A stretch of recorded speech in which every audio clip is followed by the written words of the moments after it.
Psaume 33. Juste, réjouissez-vous en l'Éternel.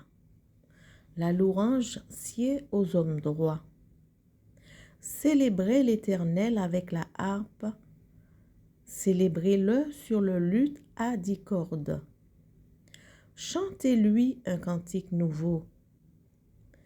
Faites retentir vos instruments et vos voix.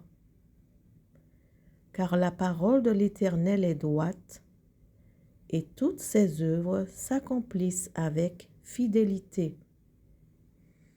Il aime la justice et la droiture. La bonté de l'Éternel remplit la terre. Les cieux ont été faits par la parole de l'Éternel, et toute leur armée par le souffle de sa bouche. Il amoncelle en un tas les eaux de la mer. Il met dans des réservoirs les abîmes. Que toute la terre craigne l'Éternel. Que tous les habitants du monde tremblent devant lui. Car il dit, et la chose arrive. Il ordonne, et elle existe.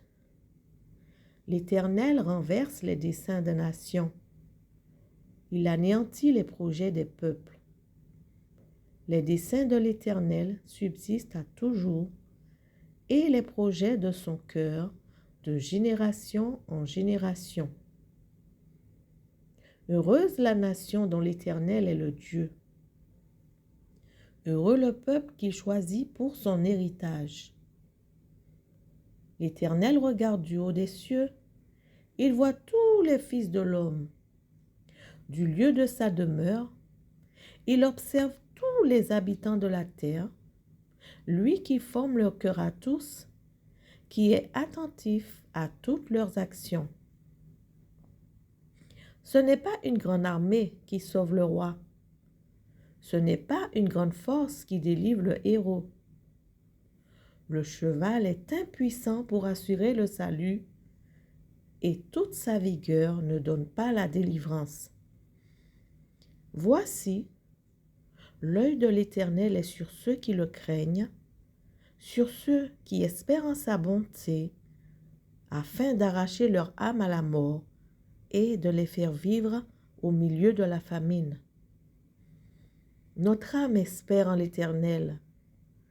Il est notre secours et notre bouclier, car notre cœur met en lui sa joie, car nous avons confiance en son saint nom.